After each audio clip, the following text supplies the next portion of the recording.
오늘은 좀 미국 증시 하락의 여파를 맞으면서 쉬어가고 있습니다. 중장기적으로 본다면 어떤 전략이 필요할지 오늘 심도 깊은 도움 말씀 들어보겠습니다. 오늘 이 시간은 이베스트 투자증권 디지털 사업부의 염승환 이사 모셨습니다. 어서 오세요. 네, 안녕하세요. 네, 저희가 앞서서 삼성전자를 비롯한 이 반도체주에 대해서 알아봤는데 삼성전자 다음으로 아마 개인 투자자들이 많이 가지고 계신 종목이 개별 종목단에서 보자면 카카오가 될 겁니다. 카카오 오늘 온라인 기자 간담회를 열었는데요. 이 부분부터 자세하게 짚어보도록 하죠. 신동호 앵커. 네, 일단 남궁은 대표가 신임 대표로 카카오에 취임한 이후 열린 첫 기자간담회였는데요.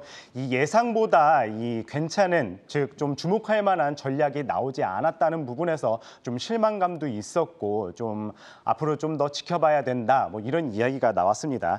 이 카카오가 사회가 요구하는 기대에 부응하고 이제 미래 10년을 위한 새로운 비전인 비욘드 코리아라는 좀 슬로건을 내세우면서 앞으로 글로벌 진출을 본격화한다고 설명을 했습니다. 그럼 먼저 오늘 기자간담회 내용 좀 어떤 이슈가 있었는지 키워드를 한번 살펴보도록 하겠습니다.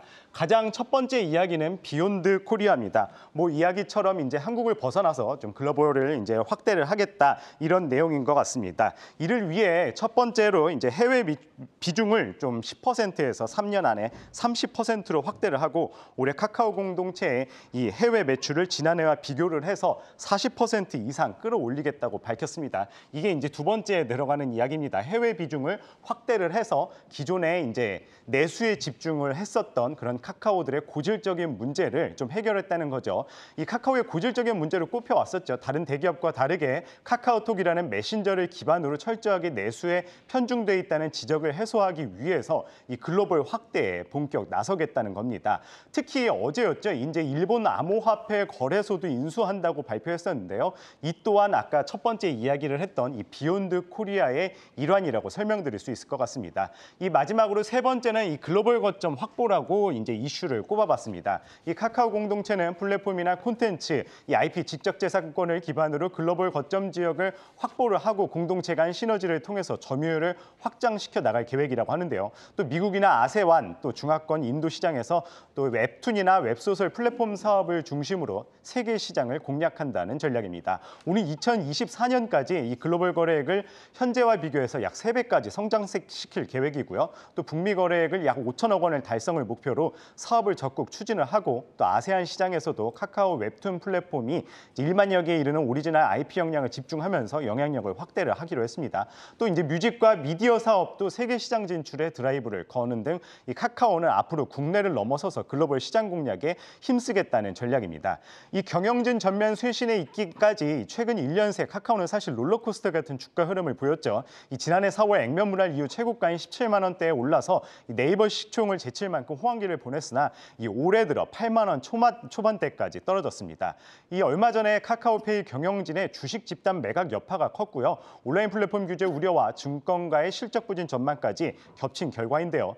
이제 윤석열 대통령 당선인이 후보 시절부터 이야기한 플랫폼 자율 규제와 함께 이 카카오 내부의 주주 환원 정책들이 이제 조금은 긍정적으로 주가에 작용하는 모습을 보이고 있는데요. 앞에서도 처음에도 말씀드렸다시피 이 오늘 좀 생각보다 이제 부진한 전략을 발표함에 따라서 남궁은 신임 대표가 처음에 이야기한 카카오 주가를 이제 15만 원까지 끌어올린다고 했는데 과연 갈 수 있을지 조금 더 한번 지켜봐야 될 것 같습니다.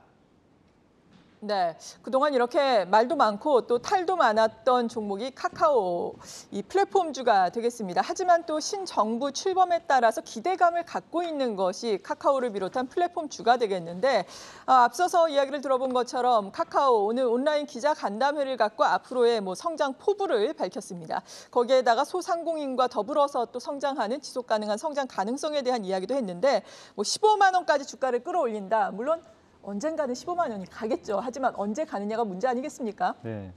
그러니까 카카오가 남궁은 대표도 이제 최저 임금만 받겠다라고 네. 선언을 했고 그런 건 좋은 거죠. 어쨌든 쇼맨십이라고 하더라도 그렇죠.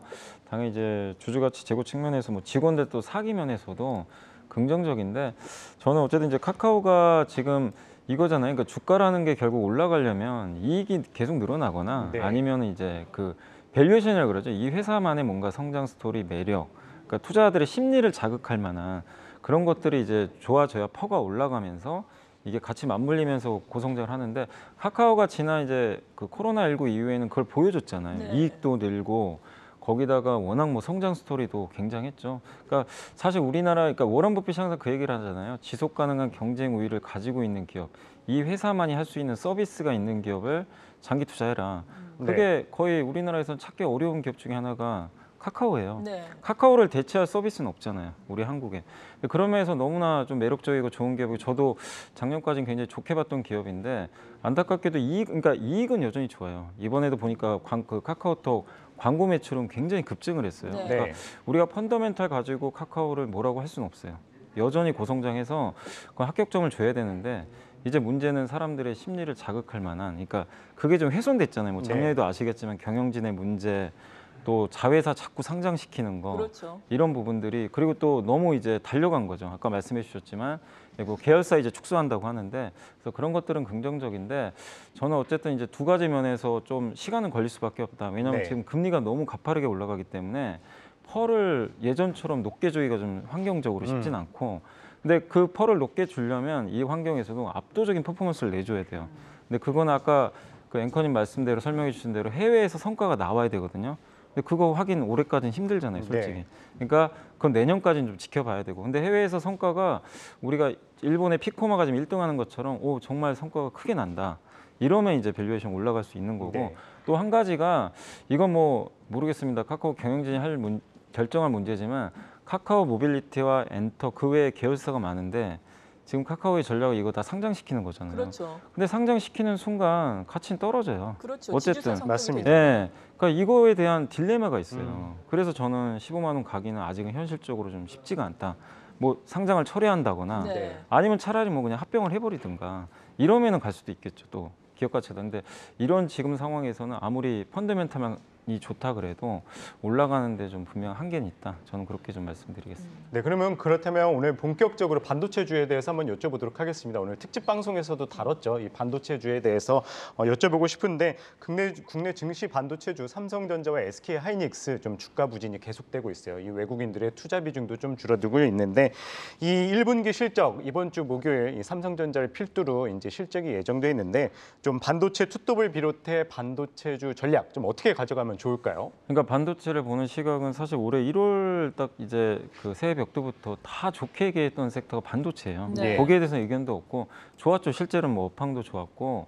근데 이제 변수가 생겨버렸죠. 갑자기 뭐 전쟁 발생하고, 그렇죠. 중국의 상해시 뭐 선전시가 셧다운 당할 거라고 그때는 상상을 못했었죠. 근데 중국이 반도체 또 대규모 또 소비 국가이기 때문에 이 영향을 좀 받고 있는데, 그래서 이번 1분기 삼성전자 실적은 좋을 거예요. 지금 추정치도 올라가고.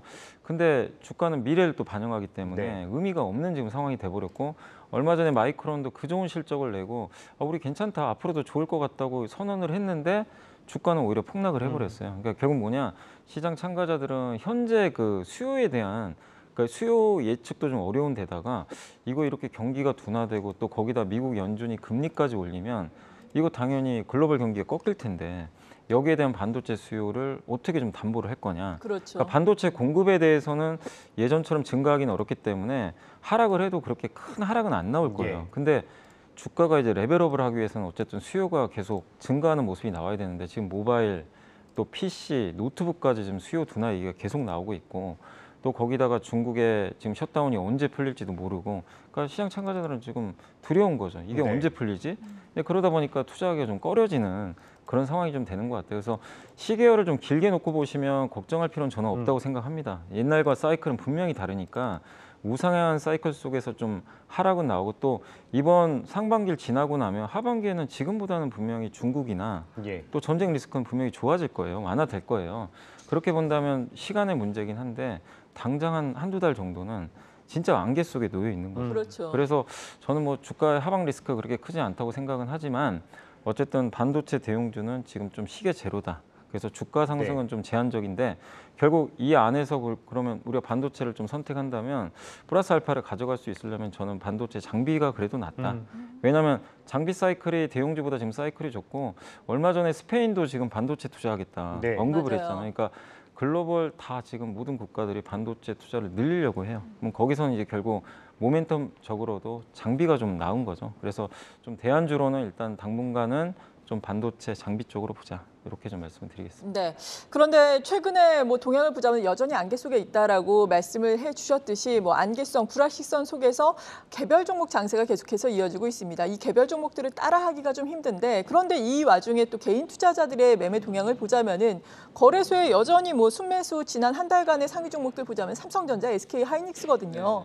이 부분에 대해서는 어떻게 생각하고 계신지 어떤 전략이 필요하다고 보세요? 그러니까 저는 지금 매수하신 분들의 네. 전략이 사실 좀 궁금하긴 하지만 네. 만약에 이거를 뭐 한두 달 나는 좀 트레이딩을 하려고 들어갔다 이러시면은 좀 답답할 수 있어요. 근데 그게 아니라 아까 말씀드린 대로 반도체 사이클은 장기적으로 우상향하거든요. 근데 지금 주가는 싸졌어요.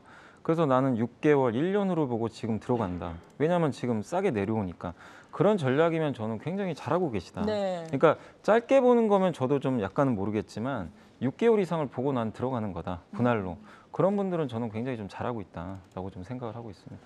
그렇다면 마지막으로 좀 염 이사님이 주목하는 투자 유망주 궁금한데요. 네, 저도 오늘 그래서 좀 반도체 장비주를 또 갖고 왔어요. 그래서 네. GST라는 이제 기업인데 반도체 이제 스크러버 장비라 그래가지고 반도체 공정에서 유해가스가 많이 분출되잖아요. 예. 그래서 그걸 제거해주는 장비고 얼마 전에 아마 벨기에에서 3M 공장에서 냉각수 생산이 안 돼가지고 한번 난리 난 적이 있었잖아요. 그게 이제 결국 칠러라는 이제 장비에 들어가는데 이 칠러가 온도 조절기인데 이 회사가 그걸 또 만들고 있는데 네. 그 냉매를 안 쓰는 장비를 또 개발하고 있다고 합니다. 그러니까 친환경 트렌드에 맞는 장비 회사인데 제가 근데 가져온 이유는 반도체 주가 좀 안 좋아서 좀 당분간 빠질 거예요. 네. 빠질 텐데 그때 한번 좀 편입을 해보시는 것도 좋을 것 같고 무엇보다 지금 PER이 6.6배밖에 안 돼요. 그러니까 굉장히 저평가돼 있는데 모멘텀은 좋은 그런 좀 장비주라서 여러분들이 한번 좀 눈여겨보시면 좀 좋을 것 같습니다. 네, 투자 유망주 GST까지 알아봤습니다. 지금까지 염승환 이베스트 투자증권 디지털사업부 이사였습니다. 오늘 말씀 고맙습니다. 네, 감사합니다. 감사합니다.